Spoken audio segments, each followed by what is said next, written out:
Jadi dia mikirnya domba saya ini baik yang mati, Dok. Kayaknya tempatnya angker nih, Dok. Oke, Bosku. Jadi hari ini kita akan membahas tentang penyakit parasit pada domba. Apa itu penyakit parasit? Jadi kan penyakit itu banyak macam-macam ya. Ada bakteri, ada virus, tapi ada juga yang disebabkan oleh parasit. Nah, apa itu parasit? Parasit adalah penyakit yang disebabkan oleh makhluk hidup lain. Jadi kita dulu pernah belajar ya di SMA atau di SMP, ada namanya simbiosis parasitisme. Jadi si parasitnya merugikan ke inangnya. Dan begitu pun di domba. Ada beberapa makhluk hidup atau binatang yang dia dapat merugikan domba dan menimbulkan penyakit. Nah, apa saja? Ini yang pertama yang paling populer adalah cacingan. Ya, cacingan tentunya berarti parasitnya adalah cacingnya. Dia ada beberapa jenis cacing, ada cacing nematoda atau cacing gilik, lalu ada cacing pita atau tapeworm, lalu ada cacing daun atau disebut juga trematoda. Itu ada 3 jenis cacing yang menyebabkan penyakit pada domba. Nah, ada beberapa jenis yang populer, misalkan di nematoda ada cacing Haemonchus atau disebut dengan cacing perut. Jadi kita apabila mau motong perut atau bagian abomasum atau babat yang warnanya pink, itu nanti terdapat banyak cacing. Nah, itu adalah bentuk dari cacing Haemonchus. Nah, setelah itu ada juga cacing pita. Misalkan dia adanya di usus dan bentuknya seperti panjang, putih, pipih. Itu ada cacing pita. Biasanya dia adanya di usus. Nah, cacing ini juga bersifat zoonosis. Cacing pita itu. Apa itu zoonosis? Zoonosis adalah penyakit yang dapat menular dari hewan ke manusia. Pun sebaliknya. Nah, cacing pita itu dia dapat bersembunyi di daging dari domba dan membentuk namanya seperti balon. Nah, balon itu apabila termakan oleh manusia dengan daging yang tidak matang, maka akan terjadi penyakit pada manusia juga. Situ. Paling banyak sebenarnya di daging babi ya, dan kasusnya sama. Nah, setelah itu ada cacing hati atau trematoda. Nah, dia penularannya adalah melalui harus ada perantaranya, yaitu adalah siput air. Nah, siput air ini akan mengembangkan si bibit penyakit dari cacing daun tersebut. Nah, makanya pada kasus-kasus domba yang mendapatkan rumput dari sekitar sawah, itu sering terjadi kasus cacing hati. Jadi pada saat kita Idul Adha, motong domba, saat dipotong ada bagian putih seperti kapur, dan pada saat dipotong ada cacingnya yang berbentuk seperti daun. Nah, apa efeknya pada cacingan terhadap domba ini? Tentunya si hewan menjadi lesu, lemah. Kita jadi tidak. Kita memberi makan domba, bukannya dombanya yang gemuk, tapi malah cacingnya. Jadi istilahnya kita malah memberi makan si domba, si cacing. Nah, jadi pada saat domba kena cacingan itu justru kita memberi makan bukan ke domba, justru cacingnya yang kita beri makan, sehingga akhirnya kita berternak pun percuma seperti itu ya. Nah, selain itu selain lesu dan pada saat kasus yang berat, misalkan cacingnya benar-benar banyak dan tubuhnya benar-benar lemah, tentunya juga dapat menyebabkan kematian seperti itu. Ada cerita lucu, misalkan dulu di pengepul, jadi ada pengepul domba, dia mengumpulkan domba dari berbagai tempat dan tempatnya baru. Jadi dia mikirnya domba saya ini baik yang mati, Dok. Kayaknya tempatnya angker nih, Dok. Gitu. Pada saat saya nekropsi di tempat, saya buka, saya bedah bangkai, ternyata justru kasusnya adalah cacingan, cacing pita. Jadi wajar si domba itu tidak mau makan, lesu, lalu tiba-tiba mati seperti itu. Jadi cacingan ini juga harus menjadi perhatian bagi kita semua gitu. Nah, untuk pencegahannya yang pertama tentunya adalah pemberian obat cacing rutin ya. Saya pikir obat cacing sudah banyak di pasaran. Ada yang bentuknya tablet, ada yang bentuknya cairan atau suspensi gitu. Salah satunya seperti ini. Ya, ada yang kandungannya kalau kita baca merek namanya ada albendazole. Dengan kandungan albendazole. Jadi kalau kita beli obat itu ada merek, ada kandungan. Jadi harus dilihat dua-duanya. Kalau merek ya seperti Indomie dan lain-lain, itu ada namanya merek. Tapi kandungannya berbeda. adalah albendazole. Albendazole ini adalah obat cacing spektrum luas. Dan di dalam kemasannya juga ada namanya konsentrasi. Jadi ada misalkan 125 mg per mililiter seperti itu. Dan juga biasanya ada aturan pakai, cuma ini saya copot ya. Nah, ada beberapa hal yang keliru oleh peternak sering terjadi. Yang pertama adalah obat ini sebelum dipakai tidak dikocok terlebih dahulu. Nah, itu adalah salah satu kesalahan yang pertama. Kenapa tidak dikocok menimbulkan masalah? Karena si obatnya akan tertimbun di bawah. Jadi dia yang kita tarik dari atas itu kalau tidak dikocok adalah cairannya saja atau pelarutnya saja. Sehingga obat ini sebelum dipakai harus dikocok dengan benar. Seperti itu. Yang kedua adalah kesalahannya adalah kadang-kadang wah obatnya nggak cukup nih, padahal dombanya masih banyak, tambahin air aja. Nah itu juga kesalahan besar juga, karena pada saat obatnya tinggal sedikit, kita beri air supaya cukup, ya justru si dosisnya tidak tercapai. Seperti bagaikan teh manis yang sudah tinggal sedikit lagi, kita tambah lagi air putih, manisnya menjadi hilang, seperti itu. Dan juga perlu pengulangan obat cacing itu. Pada infeksi yang parah, investasi yang parah, misalkan pada cacing pita itu harus diulang sekitar 2 bulan atau 1 bulan. Lalu cacing hepatodira juga sama, harus diulang gitu.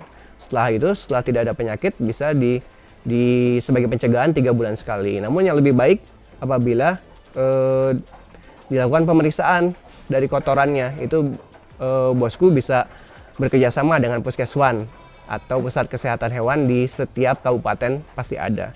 Jadi nanti kotorannya diperiksa apakah masih ada cacingnya atau tidak, seperti itu. Lalu penyakit parasit yang kedua yang sering terjadi pada domba adalah kasus bilatungan. Nah, bilatungan ini tentunya pembawanya adalah lalat atau bahasa medisnya disebut miasis atau fly strike. Nah, penyakit itu disebabkan oleh larva dari lalat. Nah, lalat sendiri adalah jenis serangga atau parasit yang menggigit. Jadi dia membuat luka, lalu dia bertelur. Nah, telurnya ini yang nanti mekar menjadi bilatung. Nah, bilatung ini sangat jahat karena dia mau makan jaringan hidup. Sehingga nanti terjadilah penyakit pada domba. Nah, banyak kasus-kasus terjadinya larva ini atau bilatungan ini terutama pada saat setelah domba melahirkan. Kenapa begitu? Karena setelah melahirkan akan keluar cairan ya, banyak yang baunya amis dan menarik perhatian dari lalat. Sehingga sebagai pencegahan pun setelah beranak ya harus kita bersihkan si bagian belakangnya atau sekitar kelaminnya. Bahkan ada beberapa breeder baik di dalam maupun di luar negeri, si ekornya pun dari kecil sudah dipotong. Tujuannya apa? Tujuannya supaya lebih bersih pada saat melahirkan dan mencegah terjadinya kasus bilatungan. Ataupun di bagian pusar dari anak domba itu juga sering terjadi bilatungan karena kan menarik perhatian juga, sehingga kita harus penanganannya harus bersih. Untuk pencegahannya selain tadi kebersihan juga harus menjaga lingkungan juga tetap bersih juga sama. Lalu untuk pengobatan, obatnya banyak ya sekarang. Untuk yang tradisional kita bisa pakai larutan dari air tembakau atau tembakau. Itu dia punya efek larvasida, artinya membunuh si bilatung. Ataupun ada produk-produk yang sudah banyak di pasaran yang dalam bentuk spray maupun yang harus diencerkan lalu disemprot, itu juga efektif. Yang terpenting setelah terjadinya bilatungan itu biasanya nanti ada jaringan yang hitam-hitam, jaringan yang busuk yang mati, itu juga harus dibersihkan dulu, seperti itu. Lalu yang gejalanya kadang-kadang tidak terlihat, jadi domba itu hanya diam dan dia akan sering melihat ke belakang ke daerah yang terdapat si bilatungnya itu kita harus sedini mungkin mengetahui gejala itu, karena misalkan lewat beberapa hari pun itu lukanya semakin luas, jadi si larva itu, si bilatung itu akan makan lebih banyak lagi, itu yang berbahaya. Nah, lalu yang ketiga, yang terakhir adalah penyakit skabies atau disebut juga gudikan, atau juga bahasa daerahnya ada buduk atau bahasa Inggrisnya sipneng. Itu adalah penyakit yang sama. Nah, kalau penyakit parasit ini disebabkan oleh hewan yang seperti kutu atau disebut bahasanya adalah tungau. Namun si kutu ini atau tungau ini dia tidak terlihat oleh mata sehingga bersifat mikroskopik atau kecil sekali. Nah, dia ini juga penyakit yang bersifat zoonosis atau menular dari hewan ke manusia dan sebaliknya.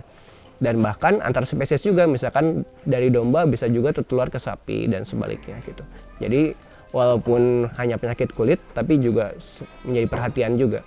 Nah, jadi si tungau ini dia akan menggali ke dalam kulit dari domba. Akibatnya apa? Akibatnya tentunya menjadi luka, dan gatal, dan ciri utamanya adalah terjadinya keropeng atau kusta seperti itu ya. Itu adalah salah satu ciri dari skabies, dan paling banyak sebenarnya terjadi di kambing, bukan di domba. Tapi di domba pun tidak menutup kemungkinan.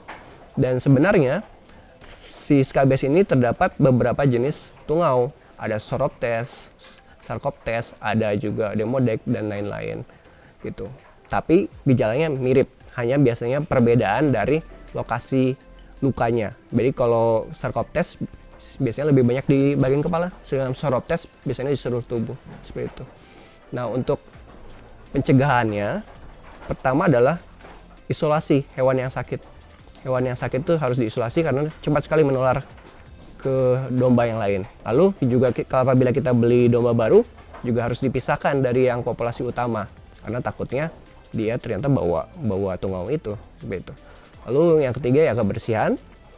Dan untuk pengobatannya itu untuk tradisional ada yang memakai sulfur atau belerang, ada juga yang memakai godokan daun sirsak yang punya efek larvasidal, bukan larvasidal, parasit juga, anti parasit, anti tungau. Lalu juga ada juga pakai daun mimba. Nah, untuk yang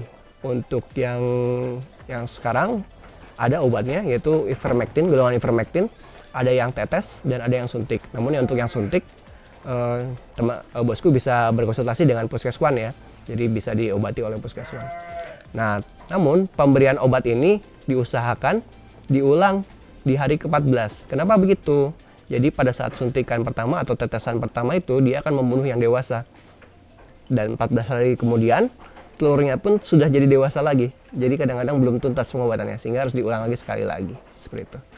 Nah, untuk skabies ini biasanya gejala klinis atau dampak ke dombanya ya sama, nanti dia akan diam, lalu dia akan tidak nafsu makan, atau kadang-kadang jadi tidak nyaman. Namanya juga tubuh domba digerogoti oleh hewan ya, pasti dia tidak nyaman. Dia akan banyak menggaruk dan juga tentunya jadi tidak tenang, tidak nyaman, seperti itu. Sehingga meskipun hanya gatal, tapi ini efeknya pun ke domba ya cukup mengurangi produktivitasnya juga. Oke bosku, jadi ada 3 penyakit parasit yang umum ya yang pada domba.